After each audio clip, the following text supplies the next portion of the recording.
दिल खोज भैया निज नाम जपो सत कबीर पूर्ण ब्रह्म खुलासा है। ले खुलासा कर दूं तेरे लिए, गरीबदास जी कहते हैं ये सत कबीर परमात्मा जो है ये पूर्ण ब्रह्म, ये खुलासा कर दिया तेरे ते, ये पूर्ण ब्रह्म है। दिल खोज भैया निज नाम जपो, दिल खोज यानी गहराहित सोच इस विचार बात कर, मैं जो कह रहा हूं इस पर, और निज नाम जपो सत कबीर पूर्ण ब्रह्म खुलासा है। ये सत कबीर पूर्ण ब्रह्म है, ये तेरा गमन खोल कर दर दिया, खुलासा कर दिया। कह दास गरीब पत्थर पटको तुम डारो तेरे गुण रासा है। इन पत्थर पूजा न पटक दो, यानी शास्त्र साधना छोड़ दो, और तुम डारो त्रिगुण पासा है। ये जो त्रिगुण तीनों देवताओं की पूजा तुम करते हो इसको भी डार दो, गेर दो ठाकर। अब कहां तक काल ने बिगाड़ दिया।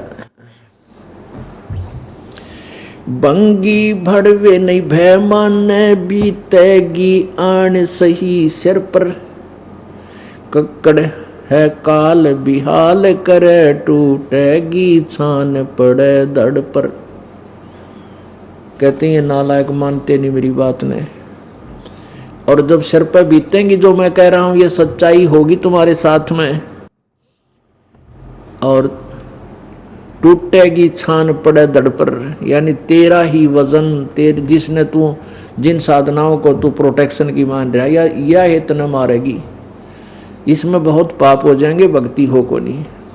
फिर क्या करता, बंकी पगड़ी मुख पान चबे, क्या फिरता चल में लिए कर पे, पोसत प्रभात पिसावत है टुक फीम लई अमली अड़ पर।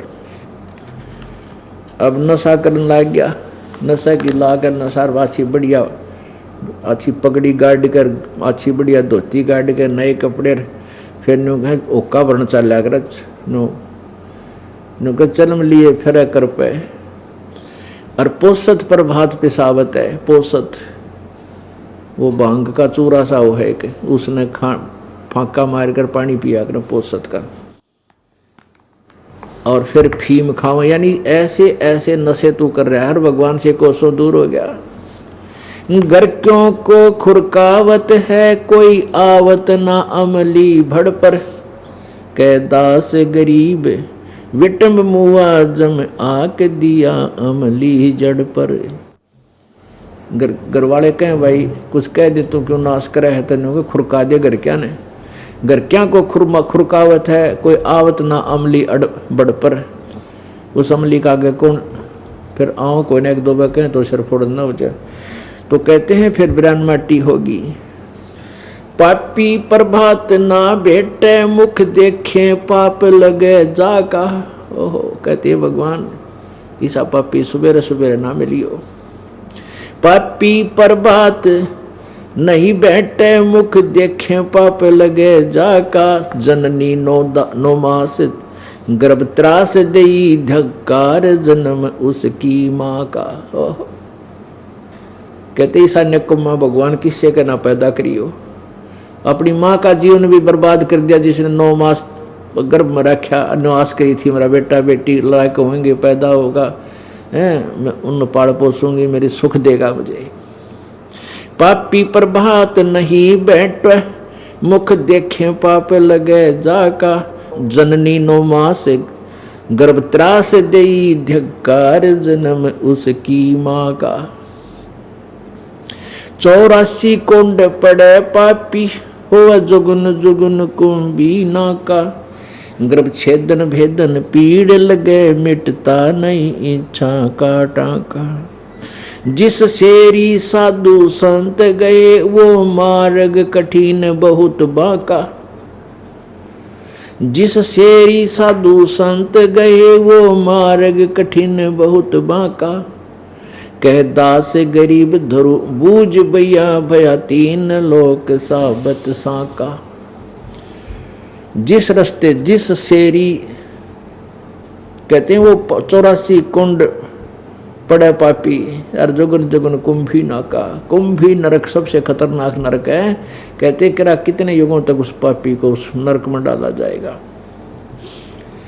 और जिस शेरी साधु संत गए, जिस रास्ते पर संत भगत चलते हैं, जो मार्ग बुराइयां तो दूर होकर भक्ति करते हैं, डरते हैं पाप से, कहते हैं वो मार्ग अति कठिन बांका।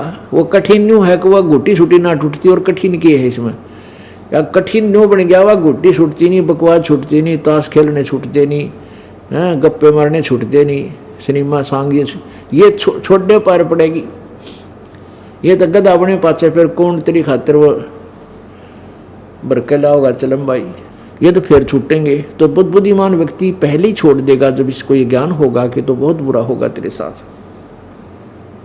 सुख सागर नाण चलो हंसा, भव सागर भूल रहे लोई, कुल काट लग्या जम आने ठग्या, अगली पछली सब ही खोई। निंदत निम्मी निर्मा निर्तालिए, कुछ समझत नहीं गुरु द्रोही, संतों का दोष धरे दिल में, अग पाप के बीज बहुत बोई।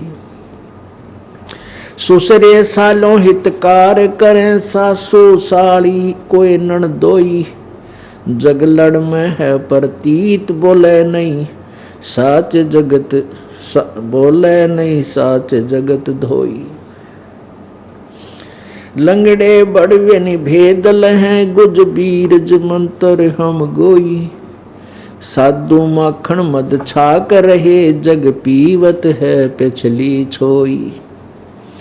दिन आवत है सुन दंग भया, जम तलब छुटी जब रोवत है, कह दास गरीब जगा रहे, मूर्ख निस्वासर सोवत है। सुख सागर नान चलो अंसा, भव सागर भूल रहे लोई। सुख सागर वो सतलोक में चलो। शंखों लहर मेहर की उपजे, कहर नहीं जा कोई, दास गरीब अचल अविनाशी, सुख का सागर सोई। शंखों लहर मेहर की उपजे और कहर नहीं जा कोई, सतलोक में। पुण्यात्माओं, हम यहाँ इतने दुखी हैं, कितने दुखी हैं, और सतलोक में कितना सुख है, उसकी एक जरा सी तुलना से समझ लेना। बुद्धिमान को संकेत बहुत होता है। कभी कभी किसी दिन कुछ ही अक्षण के लिए एक मिहिर की लहर आती है, मन में इतनी खुशी उमंग सी उठती है, दुश्मन भी दुश्मन नहीं लगता। सबके प्यार प्रति मेहर दया उमड़ उठती है, लेकिन वह होती है थोड़ी सी देर की। और मन चाहता है कि आज सारा दिन ईसाई मन बना रहे, ऐसी आत्मा में हिलोर उठती रहे, वो न्यारा आनंद है, लेकिन वो नहीं रहती है। कुछ ही क्षणों के बाद फिर वो ज्यों के तो राग द्वेष खेचा तानी, नो कर दूंगा, ऐसे कर दूंगा, वो टोटा हो गया, थोड़ा नाश कर दिया, फेल हो गया, यानी वो कैर की लहर फिर शुरू हो जाती। तो ऐसी लहर वहाँ शंखों हैं, जो मेहर वाली लहरें। कहाँ? सुख सागर में। शंखों लहर मेहर की उपजे, कहर नहीं जा कोई, दास गरीब अचल अविनाशी, सुख का सागर सोई। अब यहाँ उसी के लिए कहते हैं, सुख सागर नान चलो अंसा, वो सागर भूल रहे लोई। कुल काट लग्या जम आन ठग्या, अगली पछली सब खोई। कि तू इस कुटुंब के अंदर ही इतना विचलित हो गया, अगली पिछली सारी खोई। अगली कौन सी? जो भविष्य की कमाई करनी थी वह बनी नहीं, और पिछले कोई पुण्य थे वह बर्बाद कर दिए। उसकी मलाई खाली, यहीं पर सुख तुझे तो मिल रहा है। अगली पिछली सब खोई। निंदत नेमी निर्तालिए, कुछ समझत नहीं है गुरुद्रोही। जो कुछ भक्ति करते हैं वो गुरुद्रोही हैं, क्योंकि परम संत से विमुख रहने से वो सत भक्ति नहीं कर रहे, उनका न्यू काम बिगड़ गया। संतों का दोष धरे दिल में, अग पाप के बीज बहुत बोई।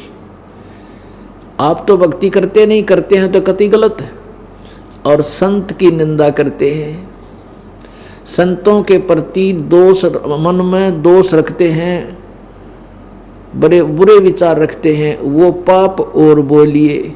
अग पाप के बीज बहुत बोई, अग माने पाप।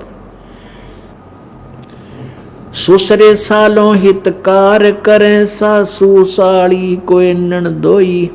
जगलड़ में है प्रतीत नहीं, जगलड़ में है प्रतीत सही, बोले नहीं साच जगत धोई।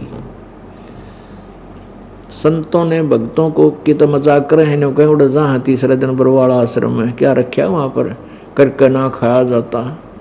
और सुसरे साले और सासू साड़ी यानी नंदोई मित्र प्यारे, इनमें प्रीत, और ये इसे है कदे भी साची नहीं बोलने, एक दूसरे का आगे कुछ ना कुछ धोखा यानी मन में खोट रख कर बात करेंगे। और उन यो अपने मान रहा है, यानी सारे उल्टे काम कर रहे हैं जब तक इसको ज्ञान नहीं होता। बुरा नहीं है कि हम किसी रिश्तेदार से विमुख हुआ, लेकिन सच्चाई यही है जो परमात्मा की वाणी बोल रही। कितना प्यारा रिश्तेदार हो, कितना मित्र हो, मन में गुंडी जरूर रखेगा। ये माता पिता पुत्रों और पुत्री से रखेगा, माता पिता, कारण कुछ भी हो, बच्चों को सारा भेज दे दिया, कदे नुकसान ना कर दें, बालक से की बिगड़ ना जा। और बच्चे माता पिता से गुंडी रखेंगे, अवश्य कुछ ना कुछ छुपा कर रखते हैं, चाहे ऊपर तक कितने प्यारे बोले जा। ऐसा है यहाँ का। तो ये सारा कुछ जुगाड़ सा जुड़ रहा है, पर इस जुगाड़ में अपनी भक्ति कर लो। ये तो जो भी है, जैसा भी है, ऐसा ही है, ऐसा ही रहेगा। लेकिन भक्ति करने से फिर मन में सफाई आने लग जाएगी, अंदर से जो हमारा विकार है वो खत्म हो जाएगा। फिर हम सच्चे दिल से अपने नातों को भी निभाएंगे। जग लड़ में है प्रतीत सही, बोले नहीं साच जगत होई। चैन में संसारिक जो लगन में तो तेरी प्रतीत है, और ये जगत आपके साथ कुछ ना कुछ धोखा रख के ही बात करता है, साची नहीं बोल सकता है। लंगड़े भड़वे नहीं भेद, भेद लहें गुज बीरज मंतर हम गोई। लंगड़े का अर्थ है जो नकली से हो ना, एक तो ठीक आदमी चलता है, वो दोनों टांग दोनों कदम पैर ठीक हैं उसके। लंगड़े वो हैं जो भक्ति करते हैं और शास्त्र विरुद्ध करते हैं और गुरु बन गए। कहते वो नहीं माने इन बातों को, वो अपनी ही तड़गड़मबाजी में उलझे रहेंगे। लंगड़े भरवे नहीं भेद लहें गुज बीरज मंत्र हम गोई। वो गुज बीरज वो खास मंत्र हमने बता दिया और उसको भी नहीं मानते ये। और साधु माखन मद छाक रहे, जग पीवत है पिछली छोई। जो भक्त आत्मा है वो मक्खन खा रहे हैं भगवान की भक्ति का। और संसार जिस सुख को संसारिक सुख समझता है कार कोठियों ने, कहते हैं ये तो लस्सी पी रहा है पाछे की बची हुई, मक्खन तो संत खा रहे। ये सुख इतना मानो। अब जो प्रसंग चल रहा था कि परमेश्वर कबीर जी अपनी प्यारी आत्मा गरीबदास जी को ज्ञान समझा रहे थे, तो गरीबदास जी ने कहा कि परमात्मा क्या और भी भगवान है जो आप बता रहे हो, कोई सुख का स्थान है? परमेश्वर ने कहा हाँ बच्चा, मैं उसी स्थान से आया हूँ और वो स्थान वो है जहाँ तुम पहले रहते थे, जहाँ तुम पहले रहा करते थे। बेटा ये तुम्हारा लोक नहीं है, ये तुम्हारा ठीक ठिकाना नहीं है, ये तुम्हारा स्थान स्थायी नहीं है, तुम्हारे को धोखे में रखा हुआ इस काल भगवान ने। सृष्टि रचना का ज्ञान दिया। तो गरीबदास साहिब ने कहा प्रभु अपने दास को आपका गांव दिखा दो।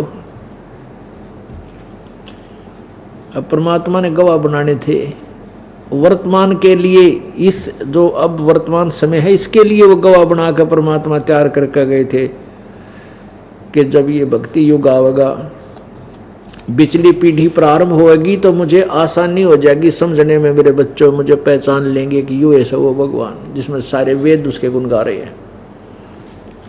जैसे परमात्मा ने कंवारी गाय का दूध पिया, वो परमात्मा जब बालक रूप शिशु रूप धारण करता है तो कंवारी गाय का दूध पीता। और ऐसे भी कभी आते हैं कुछ समय के लिए अस्थायी, 1 दिन 2 दिन 10 दिन किसी क्षेत्र में रुक गए, वहाँ भक्तों को सत्संग सुनाया गया अपनी प्यारी आत्माओं को, तो वहाँ फिर कभी कभी फिर आते रहते हैं। उनका ये पता नहीं लगता कि वो संत किसका है, कौन है, और उनको लाभ बहुत दे देते हैं, साथ में उनको सतभक्ति कर आदेश दे जाते हैं। तो वो भक्त ऐसे साधना करते रहते हैं, फिर कुछ कहते हैं भाई पता नहीं संत का कितना अथर कितना नहीं, पर हमारा ये लाभ कर गया, हमें ये लाभ कर गया, हम ये मंत्र जाप कराया कर, हमने ये बता रखा है। तो ऐसे परमात्मा भी आते हैं और काल भी आता रहता है, काल के दूत भी आते हैं। लेकिन इस तरह की लीला केवल परमात्मा ही करता है जो कंवारी गाय से दूध पीते हैं। वैसे बगैर शिशु रूप धारण करे भी आते हैं तो परमात्मा ही ऐसी लीला करता है। इसके लिए आपको ऋग्वेद मंडल नंबर 9 सूक्त नंबर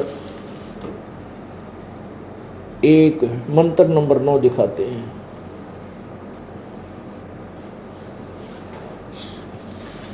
ऋग्वेद मंडल नंबर 9 सूक्त नंबर 1 और मंत्र नंबर 9 919 इसके मंत्र ने स्पष्ट किया है। ये देखिएगा, ऋग्वेद, ये कहाँ से प्रकाशित है? प्रकाशक हैं सार्वदेशिक आर्य प्रतिनिधि सभा, महर्षि दान भवन, रामलीला मैदान, नई दिल्ली से। इन्होंने लिखा है ऋग्वेद आर्य भाषा महर्षि दान सरस्वती कृत, मुद्रक है Prince offset printers, 1510, Pataudi house, Daryaganj, नई दिल्ली।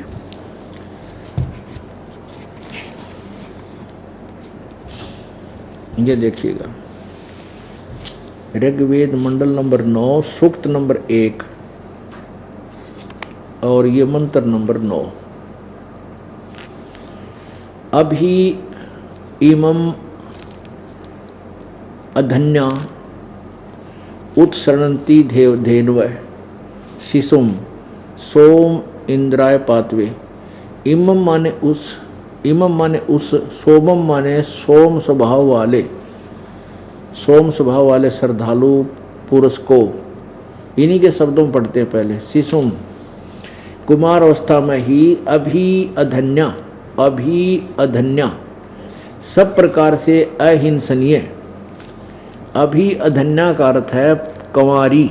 अधन्या तो बिना दनाई, यानी दूसरे तीसरे भी ना गर्भ रख रहा हो गाय को, उसको अधन्या कह सकते हैं। लेकिन अभी अधन्या का अर्थ है कंवारी, बिल्कुल कभी भी सांड द्वारा परेशान ना की गई, अहिंसनीय। गौवें, इसका अर्थ है कंवारी गौवें तृप्त करती हैं उस शिशु रूप धारण करके जब परमात्मा आते हैं, उसको तृप्ति करती है। बस इतना ही हमें काफ़ी है। अब कहने का भाव ये है कि जब वो परमात्मा शिशु रूप धारण करके आते हैं तो भी यही लीला होती है, और जब वैसे भी आते हैं तो भी अपनी उस समर्थता का प्रमाण देते हैं, जिसका चारों वेद गुणगान करते हैं। ये और लेखक अनुवादक है वेदों का, इसका भी देखिए, ऋग्वेद भाष्यम।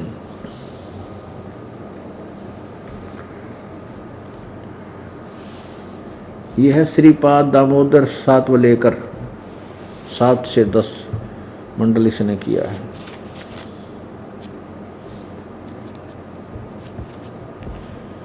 ये कहाँ से छपा है ये देख लो। बस महर्षि दान सरस्वती लिखा है इसके ऊपर, संपादक दान समर्पण, प्रकाशक है विश्व मानव उत्थान परिषद, पंजीकृत सामुदायिक केंद्र पूर्वी कैलाश, नई दिल्ली से।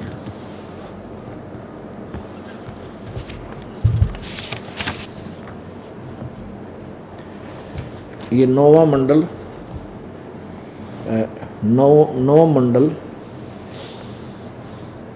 9 और सूक्त 1 है, ये इधर लिखा है सूक्त 1, ये है प्रथम सूक्त, नवम मंडलम प्रथमम सूक्तम, ये प्रथम सूक्त का, और इसका 9वां श्लोक है, मंत्र नंबर 9, मंत्र नंबर 9, इसका यहाँ अनुवाद है। इमम शिशुम, उस पुत्र स्वरूप सोम के साथ अधन्याधेनव उत अवध्य गौवें इंद्राय पाथवे, इंद्र को पीने के लिए उस सोमरस के साथ अपने दूध को पिलाती है। अभी न कहेगा बेरा था कोई नहीं। अब जैसे किसी परदेसी ने, विदेशी ने हिंदी सीख ली, हिंदी तो आएगी उसने, और उसको रामायण की कथा का पता नहीं, मौखिक रामायण की कथा का उसको ज्ञान नहीं, और उसको कहो कि ये अनुवाद करो चौपाइयाँ की, केरा केका की अड़ंगा करेगा।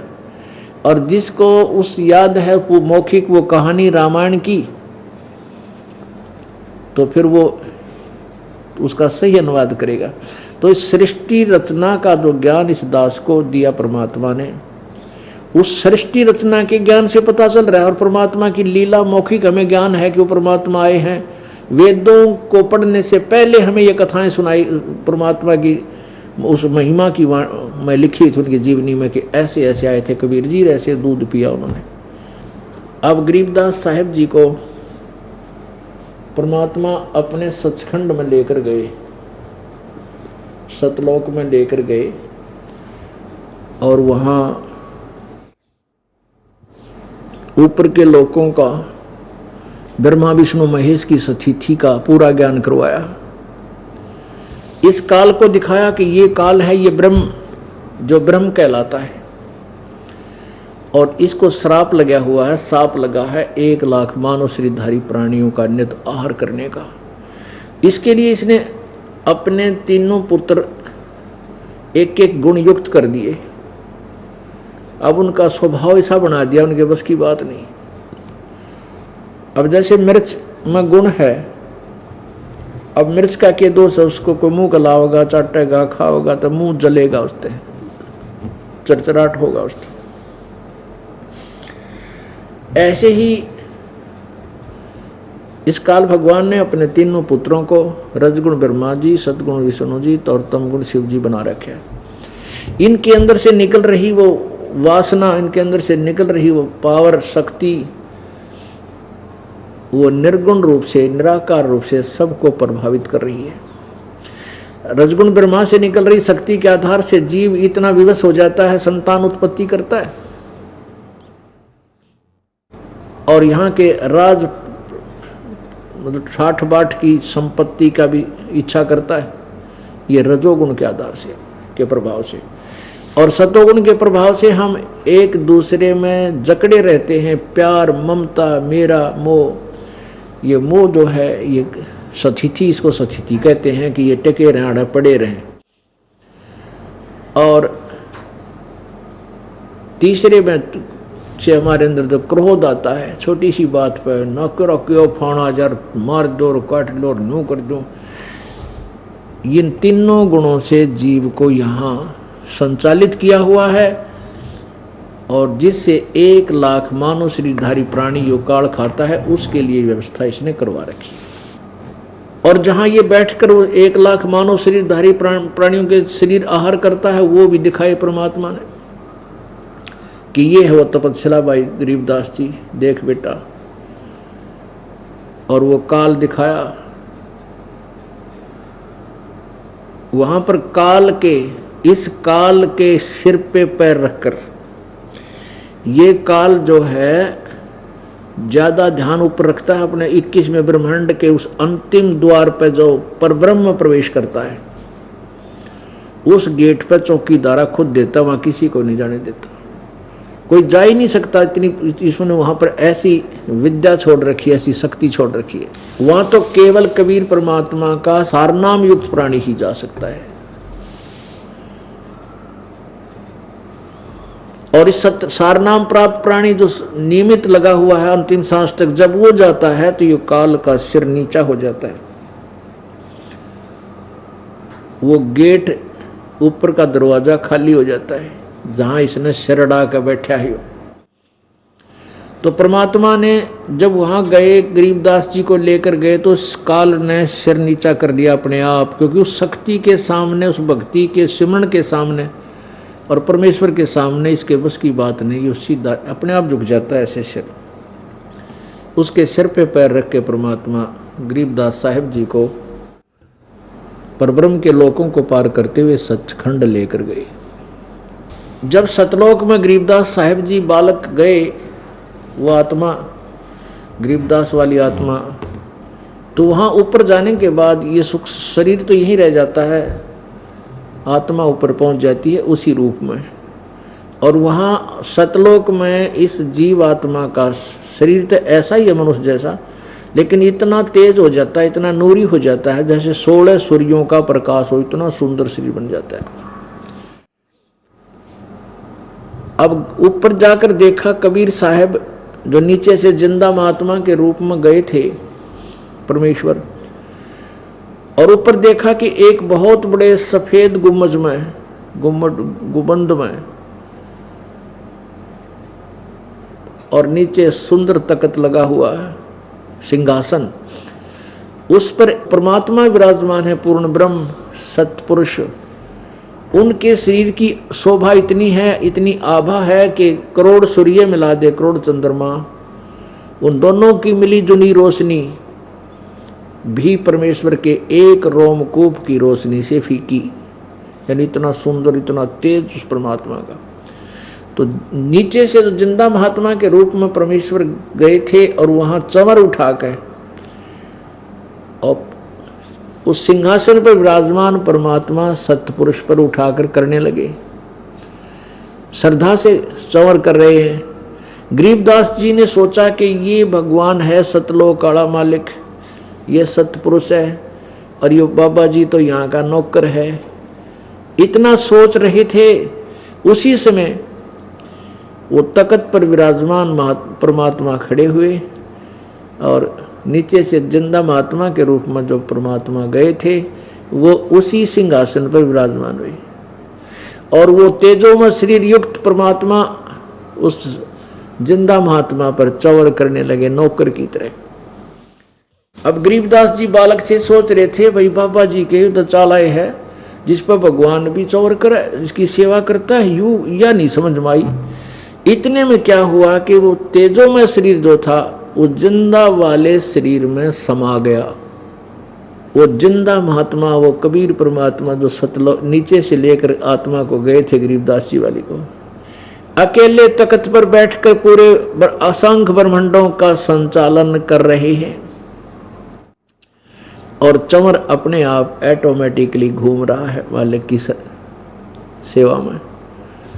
तब गरीबदास जी ने चरण पकड़ दिए, कहने लगे बाबा जी आप तो भगवान थे, आप तो परमात्मा हो, मैं नहीं समझ सका आपको, मुझे माफ कर दो।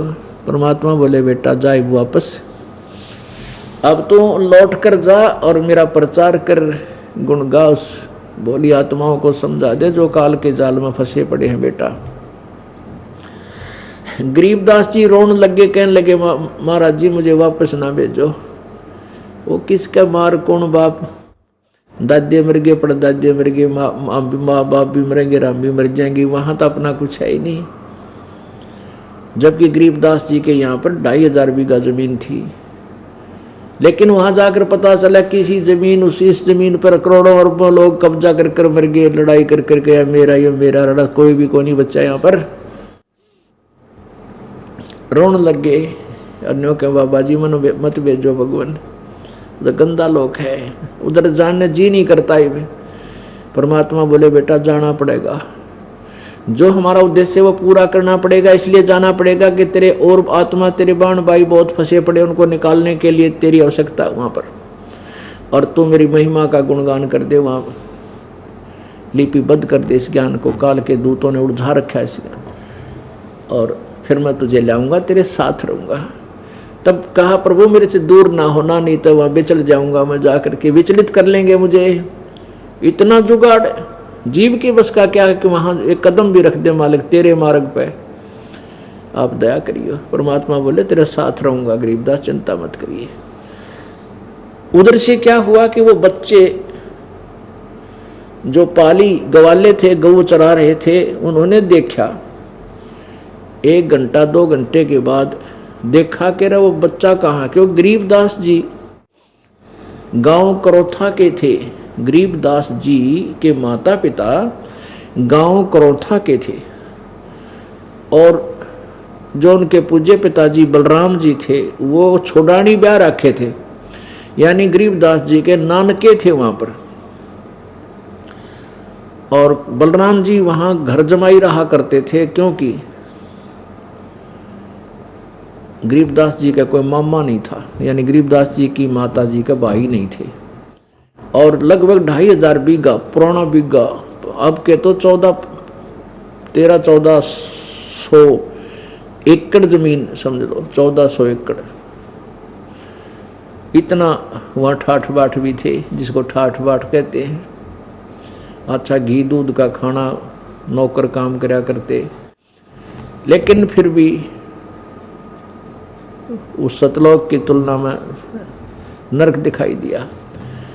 उधर से क्या किया कि वो ग्वाला ने सोची, अकबर चल उस छोरी के छोरे ने लाओ ढूंढ का बन जा कि बैठा है, काफ़ी देर होगी हमने गऊ घेर रहे हैं, उसका नंबर है, लाओ अपनी गऊ घेरेगा। अरे बाबा जी चला गया कि बैठा है। वो 2 घंटा पीछे ध्यान आया वो कि तो दूर गऊआन चराते चराते चले गए। उन्होंने देखा जाटी के नीचे बाबा जी तो है नहीं, लेकिन गरीबदास वो बालक बैठा है, ऐसे यूं बैठा है। उन्होंने आवाज लगाई रहा गरीबू, गरीबू कहा करते थे, गरीबू, क्योंकि कई वर्ष तक कोई संतान नहीं हुई थी बलराम जी के। और नदीद से में एक बालक हुआ, उसका नाम बूढ़ा रखा करते, किसी का बूंडू किसी का सुंडू, कदे टोकना हो जा तो गरीबू नाम रखा उसका, गरीब सा नाम रख दिया भाई, टोकना हो जा बालक के, तो गरीबू कहा करते, गरीब को गरीब नाम रख लिया, गरीब नाम रख दो। तो बोले रो गरीबू तो बैठा है भाई, बाबा जी दिखता नहीं। आवाज लगाई रहा गरीबू आजा भाई, तेरा नंबर आ गया, अपनी गां घेर ले। गवों का पाली खड़ा हो इधर उधर। एक आवाज लगाई, 2 लगाई, दूर ते ना उठे, क्योंकि वो तो शरीर रखा था, आत्मा सैर सपट्टे के लिए ऊपर गई हुई थी, परमात्मा के दर्शन करने गई हुई थी। तो पाली और निकट आए, आके फिर आवाज लगाई, जब नहीं उठा तने बोले रहा भगत जी खड़ा हो, ने पकड़ के लाया तो गिर गया, शरीर में कुछ था ही नहीं। अब उन्होंने सोची, देखा अगी तो भाई मर गया, थोड़ा था लड़का तो मर गया। उसने आवाज लगाई, वो और पाली बुलाए, भाई आ जाओ पालियो, आ जाओ, छोरी का छोरा मर गया। इकलौता पुत्र 10-12 वर्ष के बाद हुआ था। अब दो जने गांव में भागे आए, 1.5 किलोमीटर लगभग 2 किलोमीटर दूरी पर उन खेतों में गायें चरा रहे थे, कबलाना गांव की तरफ। छुडानी से कबलाना गांव है पश्चिम दिशा में, उसकी सीमा पर ये परमात्मा ने दर्शन दिए। वहाँ यादगार भी बना रखी है एक, छुडानी वालों ने अपने खेत में वो यादगार बना रखी, यहाँ कबीर जी आए थे, गरीबदास जी को मिले थे, आज तक प्रमाण है वो। अब उसके पहले कच्चा रास्ता था, बताते हैं, सड़क साथ से निकल गई। तो गांव में आए, उन्होंने बताया कि ऐसे ऐसे एक बाबा जी आया था, पता नहीं एक कुंवारी गाय का दूध काट दिया, हम तो नाटे थे और लड़के ने पी लिया, वो मर गया। अब ये वचन सुनते हैं कि गरीबू मर गया, माँ बेहोश, पिता के चक्कर आ गए। गांव के लोग भाग लिए, 50-40 घर होया करते, पहले छोटे छोटे गांवड़े थे, गांव थे। तो गांव वाले रोते चिल्लाते भाग लिए। वहाँ पहुँचे, देखा छोरा मरा पड़ा, वहाँ से उसको उठा लाए। शाम का समय हो गया, चिता पर जा रखा। चिता पर रख दिया, फूकने की तैयारी कर दी, जलाने की, अंतिम संस्कार करने लगे। उसी समय परमात्मा ने उस गरीबदास जी की आत्मा को वापस भेज दिया। और जो ही अग्नि लगाने की तैयारी कर रहे थे, उसी समय वो बंधन जो ऊपर बांध रखे थे, अर्थी का ऊपर बांध जाकर कदे गिरना जाले जाते समय अपने आप वो बंधन टूट गया और वो लड़का खड़ा हो गया, अपने आप उठ बैठा। तो लोग चिंतित हुए, खुशी मनाई को हो छोरा बच गया, जी गया, जी गया। अब वो परमात्मा को के दर्शन करके वो वाणी बोला जो उद्देश्य वहां से परमात्मा ने इसको भेजा था वापस, कि मेरी महिमा का गुणगान कर। तो गरीबदास साहिब जी वो अमृत वाणी बोलने लगे जो परमात्मा ने उनके अंतःकरण में फीड कर दी थी, कबीर परमेश्वर ने। यही वाणी जो दास आपको सुना रहा था। अलल पंख अनुरागे है सुन मंडल रह थीरे, दास गरीब उधारिया मोए सतगुरु मिले कबीर। हम सुल्तानी नानक तारे दादू को उपदेश दिया, जात जुलाहा भेद न पाया वो का सीमाए कबीर हुआ। अब ये वाणी बोलने लगे परमात्मा। गांव वाले सोचे भाई के बोल रहा है लड़का, पता नहीं, समझ में नहीं आती, बंगाली ही भाषा बोल रहा था। तो अब सब ने इस बात की तो खुशी मना ली, भाई हमारा छोरी का छोरा जी गया। और लेकिन वो कहने लगे तो पागल हो गया, मेंटल, पता नहीं के बोल रहे हैं, आप बांडे है। अब जिसने देख लिया भगवान, उसका जी आके लगेगा इस गंदे लोक में। परमात्मा तो ये वाणी बोल रहे हैं, मत दे दी है बालम गूंगे नू, मत दे दी है बालम गूंगे नू। अब आप गान लग रहे, कोई सुन दिया नहीं। अपने बेरा गाँव वाले किसी भक्ति के कराया करते, 6 महीना में एक बार शिव जी का जोत ला दिया करते। अब वो गाना अपनी महिमा सुना रहे हैं। मत दे दी है बालम गूंगे नू, मत दे दी है बालम गूंगे नू। जा बालम दी बल बल जावा, जो ध्यान लगावे ऊंगे नू। जा बालम दी बल बल जावा, ध्यान लगावे ऊंगे नू। छाड़ा मूल फूल के तोड़े, क्या चढ़ावे सूंगे नू।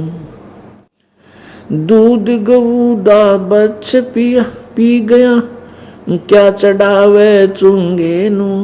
या तन देह विनस जात है, बोर आनियो भूंगे नू। मत दे दी है बालम गूंगे नू, मत दे दी है बालम गूंगे। ये तन दे हाथ ना आवे, कहा करेगा रूंगे नू। ये तन दे ही हाथ ना आवे, क्या करेगा रूंगे नू। मत दे दी है बालम गूंगे नू, मत दे दी है बालम गूंगे नू। नग नारायण भूल रहा, क्या परख मोती मूंगे नू। नग नारायण भूल रहा, क्या परख मोती मूंगे नू। गरीब दास न्यो साखा सुख है, बीज न बोया डूंगे नू। मत दे दी है बालम गूंगे नू, मत दे दी है बालम गूंगे नू। नग नारायण भूल रहा, क्या परख मोती मूंगे नू। नग नारायण भूल रहा, कहाँ परख मोती मूंगे नू। गरीब दासियों साखा सुख है, बीज न बोया डूंगे नू। मत दे दी है बालम गूंगे नू, मत दे दी है बालम गूंगे नू, मत दे दी है बालम गूंगे। परमात्मा की महिमा गान लागे गरीबदास जी। कह जी मेरा नहीं के बोला, आप पागल हो गया छोरा था। और वो बताया करते कि ये मन अच्छी भक्ति मार्ग पर लगता नहीं, कुबद और उल्टी साधना कितनी करवा ले इस पर। पेट पर नहीं चलेगा, पैदल चला जाएगा 100-200 किलोमीटर कि तो पहाड़ों पर चढ़ जाएगा दर्शन करने के लिए। और इतनी सी पगडंडी पर चढ़ जाएगा, नीचे देखो तो घी बन जाए, इतना उतरेगा जो वो, लेकिन वहां भी पहुंच जाएगा। और इसने कह दिया सतलोक आश्रम बरवाला में सच्ची भक्ति है, पूर्ण मोक्ष होता है, सब दुख दूर होते, काना पे टाट जाएगा उड़ा किसने दे वहाँ के वो था, कति नहीं सुनता, गूंगा हो गया, ना बोल न जिक्र भी नहीं करता कि तो और भी अपने आत्माओं ये झूठी अफवाह फैलाई हमारे बारे में, कति नरी झूठी है, और किसी को सुन दे वो हाँ उड़ा नहीं हुआ करता। अरे हमारे भगत ने कहे हैं हम वहाँ जाते हैं, हमारे लड़के की ये तकलीफ थी वहाँ ठीक हो गए, ने कहा छोड़ डर कि तो दूसरा आगे भी जिक्र नहीं करे, वहाँ न्यो सुने हुए ने दूसरे आगे भी नहीं बताओगा, कोई न्यो को था सतलोक आश्रम करो था में ऐसा सुख हो है, जिक्र भी ना करे। और बूंदी चालू कर दी सारे एक दूसरे ने 16 ही बता दी, तो न्यो कही ये गूंगे हो जाए, जो अच्छी मार्ग मिला है यो मन गूंगा हो जाता है, उधर जिक्र भी नहीं करता, कभी बेरा पट जाए किसी ने बड़ा रोग कटे हैं और मोक्ष होता है। तो उसके बारे में कह रहे हैं ये आत्मा रोए है, न्यो क्या बता के करूं इसका, बूंदी तक कितने कवाले राछी ना बोला कति भी गूंगा हो जाता है। मत दे दी है बाल्यम गूंगे नु, मत दे दी है बाल्यम गूंगे नु। और कहते हैं जा बाल्यम दी बल जावा जो ध्यान लगावे ऊंगे नु इंगे ने कहा नीचे उरे ने, और ऊंगे ने दूसरी साइड ने बोल रहे सोनीपत साइड में इंगे ने ऊंगे ने। तो कहते हैं उस भगवान आत्मा की मैं बलिहारी हूं जो ध्यान लगावे ऊंगे नु माने सतलोक की तरफ ऊपर ने। नग नारायण भूल रहे ये क्या परख है मोती मूंगे नु, परमात्मा रूपी जो धन है उसने तो भूल रहे तुम, उस परमेश्वर के धन ने भूल रहे, या मोती और ये हीरे जो हार ये सोने साने कहते इन तू परख दांड है, इन इकट्ठे करके धरन लग रहा। कहते नग नारायण भूल रहे क्या परख है मोती मूंगे नु, गरीब दासियों शाखा सूखे बीज न बोया ढूंगे नु माने यानी अच्छी खूब डट कर भक्ति ना करी इतना ऊपर ले मन तक रहे सच्चे दिल तक कर, यानी गहरा बीज ना बोने से ऊपर बीज बो दिया तो सूख जाती है शाखा, वो उगता कोई ना, उग गया तो जब 2 दिन 5-6 पीले होकर फसल नष्ट हो जाती है। कहते हैं डूंगे ने गहरा बीज ना बोया इसलिए तेरी शाखा सूखेगी, अर्थात तूने सच्चे दिल तो भक्ति नहीं करी इसलिए तेरी भक्ति तेरा मनुष्य जीवन बर्बाद हो गया, ना भक्ति ने तुझे लाभ दिया। और परमात्मा सुनाया करते थे मत दे दी है बाल्यम बैरेनु, मत दे दी है बाल्यम बैरेनु। इस मन को आत्मा के साथ बांध दिया, आत्मा को मन के साथ जोड़ दिया, और ये इसका मालिक बन बैठा है। यो मन यो काल है, ज्योति निरंजन है, इसका एजेंट है। अब आत्मा जब ज्ञान हो जाता है तब रोती है इस मन ने उल्टे काम कितने करवा ले, और कितनी जकर जैसे कितना कंपटीशन होता हो और जकर चल रहा है, कोई वैसे भी दूर तेनू कह रहा है भाई कंपटीशन में जाऊंगा आज वहाँ होगा, तो उसने कहा डटिए भाई डटिए, कि तो होएगा किस टाइम होएगा और कौन कौन आएंगे गाने वाले, पूरी डिटेल नोट कर लेगा और 100 काम छोड़ कर बैठा पाओ उस बूंदी से और सारी रात बकवाद सुने। और कोई ये कह दे चलो सतलोक आश्रम बरवाड़ा में वहाँ महाराज जी सत्संग करते हैं, आहा अमृत बरसे है, छोड़ डन टाइम को ना कति काना पे घटाल जा सुने भी कोई ना इस बात ने, नो फालतू जाग रहे उड़ते हैं। और वो कंपटीशन में जरूरतमंद वाले जाते हैं जहाँ बैठने की जगह नहीं, जहाँ गधे बैठे उड़ती है बैठे जाके हैं, कुत्ते मुत्ते उन स्थाना बैठे सारी रात दांदरे का 1000 बूंदी अच्छी सुन के और खुश होकर आ जाती है। तो ये मन उल्टे काम में ज़्यादा और अच्छे काम में बहरा हो जाता है, सुनता भी कोई ना, करना भी घटाड़ जा। अब आत्मा रोती है कि भगवान, गरीबदास जी परमात्मा से कहते हैं भगवान फिर क्यों कर पार पड़ेगी, ऐसा बांध दिए से बेवकूफ़ के साथ हम बांध रखे। तो परमात्मा कहते हैं मैं आप संभालूंगा, तुम मेरे वचन अनुसार चलते रहना। मत दे दी है बालम बैरेनु, मत दे दी है बालम बैरेनु, मत दे दी है बालम बैरेनु, मत दे दी है बालम बैरेनु।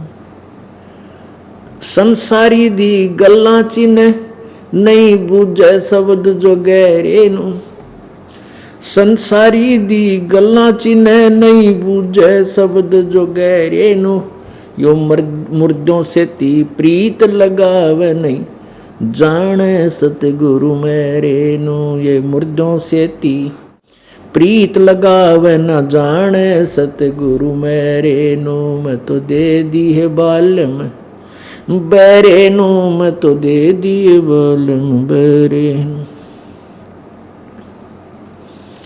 श्वेत छतर सिर मुकुट विराजे देखत ना उस चेहरे नु। श्वेत छतर सिर मुकुट विराजे देखत ना उस चेहरे नु। ऊंची थड़ियां खेती बोवे ये भूल गए निज डेरे नु। ऊंची थलियां खेती बोवे भूल गए निज डेरे नु। मत दे दी है बालम बैरे नु, मैं तो दे दी है बालम बैरे नु। ये संसार समझदा नहीं कहंदा श्याम दोपहरे नु। ये संसार समझदा नहीं कहंदा श्याम दोपहरे नु।